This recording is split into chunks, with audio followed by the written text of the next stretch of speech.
Alright, welcome to Stampscaping 101. I was just about to do a gold foil piece, and I thought I would just take a moment here to talk about media and surface drying time when it comes to the metallic and iridescent types of papers. I always get questions about whether my media is drying on these. Do I need to spray seal it? How long does it take for something to dry? And I thought we would just go over these one by one, okay? Now, every paper that I've used in conjunction with my faster or able to dry on unconventional surfaces, Brilliance pigmenting pads, everything dries just fine, okay? It just comes to, it's just a matter of how long does it take to dry on there. Okay, now certain types of pigment inks can dry on certain types of papers, but they might run on the paper before they dry. So sometimes, using like a VersaFine clay or something like that on a Stardream, you might want to heat set it just to make sure that it dries, or to take most of the moisture out of there before it kind of is allowed to run on that type of surface right here. All these different types of surfaces are just going to be less absorbent than, let's say, a matte type of paper, which is how pigment inks often work. They're oil-based, so they have to kind of soak into a surface and dry that way, leaving, the pigment ink on the surface right there, where the binder, which is oil, absorbs into the surface, leaving kind of that drying type of surface-oriented pigment remaining on the surface of the paper. Okay, now the Brilliance inks, that being said, have some sort of drying agent in them or a solvent. I have no idea what it is, but it makes it, it allows it to dry both by absorption and by evaporation, I'm assuming, because they're dry on here. Okay, so let's take a look at here. Okay, this is a gold and white Brilliance ink used on this gold foil right here. The gold foil, the foils in general, silver and gold that I've been playing around with. It might be different for different brands of, these types of surfaces. I'm sure it would be, but these are the ones that take the longest to dry on, okay? Even with the Brilliance pads. But the impression quality and opacity is very good. And do you need to spray seal these? Well, I'm going over it with my finger and it's not rubbing off or something like that. You can see where I've used the Dr. Martin's Bleed Proof White to kind of, give it that little extra snowy texture in here too. That dries instantly. But the inks though, these are looking pretty good, and I think that's, makes for a pretty good impression on there using Brilliance inks. Some of the inks are a little bit more, or the impressions look a little bit more opaque. Some of our areas of the impression are a little bit more translucent. In other words, some of that gold is shining through some of those branches. That doesn't bother me. I do like to have a pretty opaque text if I do happen to use it in my pieces. You can see it's got some little bit of gold showing through it, but it's not too bad. But it's also fixed just fine. So do we need to spray this? Well, if you're going to send this to someone, I would, personally, I would throw it in one of those clear bags or something like that, and then put that into an envelope and mail it that way. Those bags are very clear, and they could display this type of thing, media combination on here, this type of card, with the bag on there. But, I mean, people could take that out and, put that on display too. I don't know about this type of ink, in terms of light fastness, but I have a feeling that these inks would, stand up pretty well to light exposure or something like that, more so than, say, dye-based inks or alcohol inks. Okay, but we're talking about drying time. All right, so the foils take a little bit longer. This one right here is black, black graphite on here.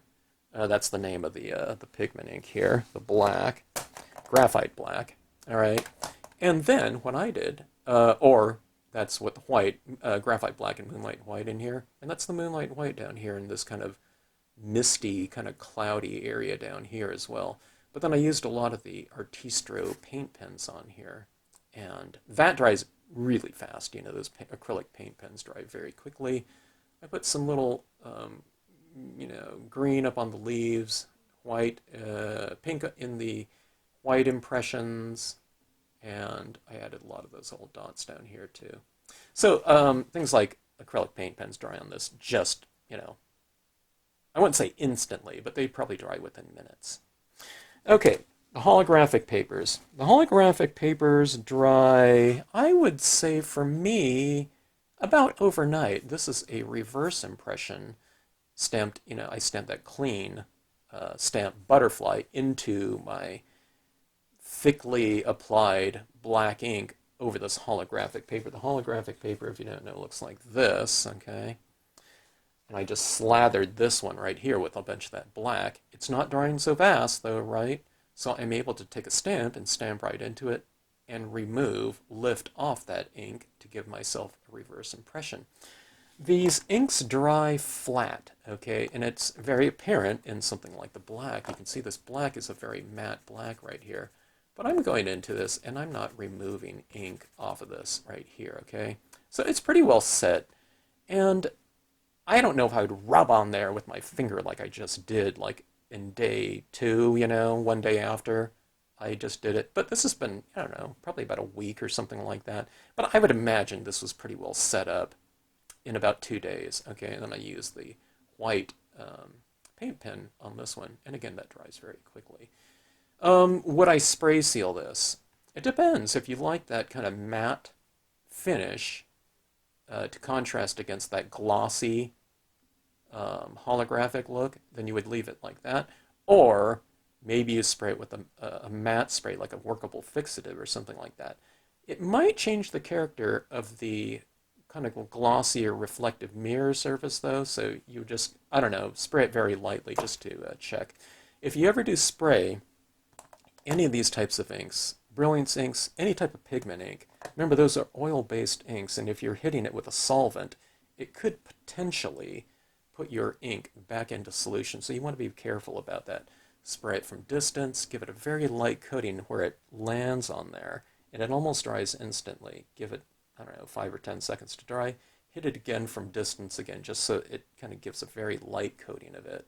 And then you can also see if you like it. If you like it, you can add more. Or if you see anything kind of happening, it won't happen so much that it's going to ruin your piece. You're just hitting it very lightly. But I don't know, do that thing where you hit from distance.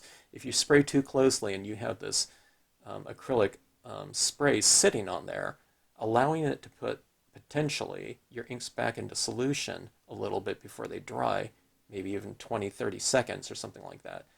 Your inks might be running, it might be giving you kind of a blurrier type of look to it. So, just be careful with that. All right, so here's that flat again in here. Pretty opaque in terms of my impressions. This one right here, it laid down a lot of white,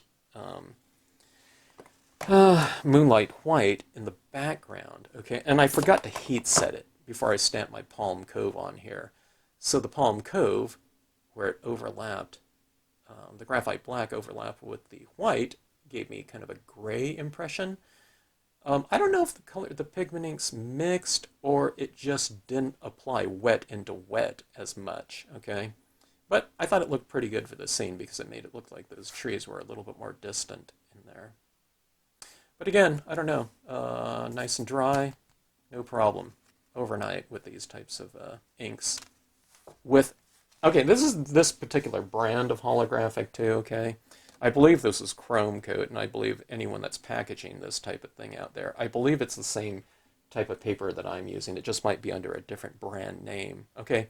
So your different drying times might be different. There's a lot of vinyl I see holographic materials out there. I have no idea how fast something like this would dry on like a self-adhesive vinyl types of materials that I see being sold out there a lot. Stardreams,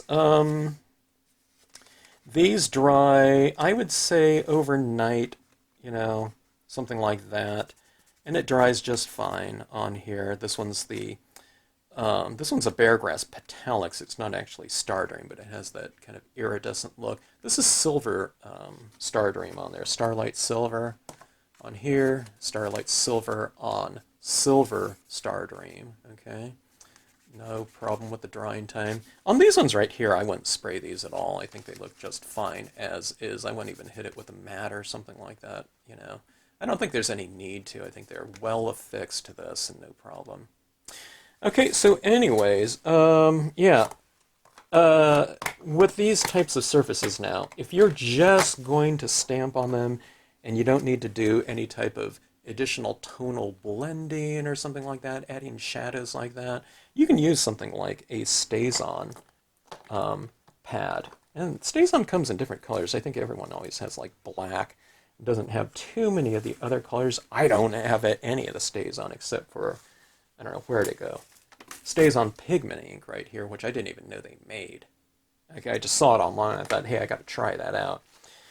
But yeah, StazOns or something like that would work. Solvent inks would work on there. But again, it depends on what you want to do. You can't do a StazOn on here, apply that down over the top of this page, and do a reverse impression. The StazOn's going to be dry, I don't know, like 2 seconds after you add it to this type of surface. But that's what, they're not designed to, be a blending ink or something like that.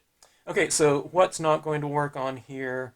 I don't find things like alcohol pens transfer too well. They work on these foils and things like that. You can add some color, but I have a really tough time kind of controlling them in terms of the application. It's like as if you were taking alcohol inks on glass or something like that and trying to apply it. Immediately when you go in with another ink, it kind of changes it. You can kind of play around with it, though. Some of you guys are masters at kind of alcohol ink kind of techniques, so you might be able to do something really interesting on like a foil or a silver foil or something like that. Maybe even the holographic. The holographic already has the colors down like that, so I don't know, maybe something like that can work out. Dye-based inks and regular pigment inks. I don't think the dye-based inks are going to work on here. Maybe on the Stardreams. I thought I used to do that, but what you get is these are a little bit more sealed. So what happens if you take like a black dye-based ink and stamp on them? When you lift your stamp off of there, a lot of the ink just doesn't transfer because it's a little bit more sealed off. But you can get kind of lighter value impressions on the Stardream. I don't think it's going to work at all on something like the holographic or gold and silver mirrored papers. Something like the VersaFine Clair on these, I just don't think they're going to dry at all. So maybe if you're using something like this, you're doing something with like an embossing or a clear embossing or I don't know, whatever color embossing you want to do on these types of surfaces, but that might be able to work.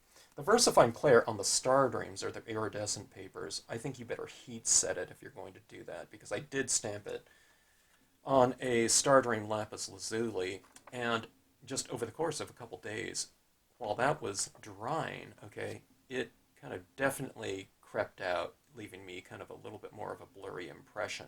It looked beautiful when stamped and applied down there, but it just dried too slow on there for that type of surface, giving me that blurred impression. So it might work if you heat set it, though, because I don't see, the Stardreams as being so non-porous that it can't absorb at all, but it definitely needs some help. So anyways, that is my general kind of, breakdown of drying time, surface, media compatibility right in there. If you just want to take a lot of the kind of guesswork out of it, the Brilliance pads are a pretty way to go. I think they work really well on these types of surfaces. Things like the foils, just I wouldn't do a card that you need to send out that day or the next day, or maybe a week would be good. Maybe you can heat set it though, and that would expedite the entire process or whatnot. But these ones, the rest of the ones, they dry pretty fast on there without any problem. And like I said, there's different types of holographic papers. There's different types of foils. The drying time, would probably vary with those. I would imagine if it's something like a foil, though, that's probably going to be your slowest drying time. The holographics, I believe, are a cardstock, so I do believe that they were porous, and they were surfaces that allowed for things like offset printing to be done on that type of paper, business cards, postcards, whatever, I believe were being done on that type of surface. That has to be somewhat of a porous surface, similar to a glossy cardstock. Probably a little bit more sealed, than a glossy cardstock, because whatever's going on with that holographic type of surface there, I don't know, had to require an extra coat, I would have to, think. But I don't know. So anyways, if you have any questions, drop me a note in the comment section, or if you've tried different combinations and you know things that would work or things that would not work, please leave that in the comment section as well. Okay, thanks. Hope that comes in handy for you. Hope that helps. Hope that answers some questions out there for those who might have had questions about these types of surfaces. They are very dynamic, and I think they're really fun to work with. But just use them with the right types of inks, and you'll be all set.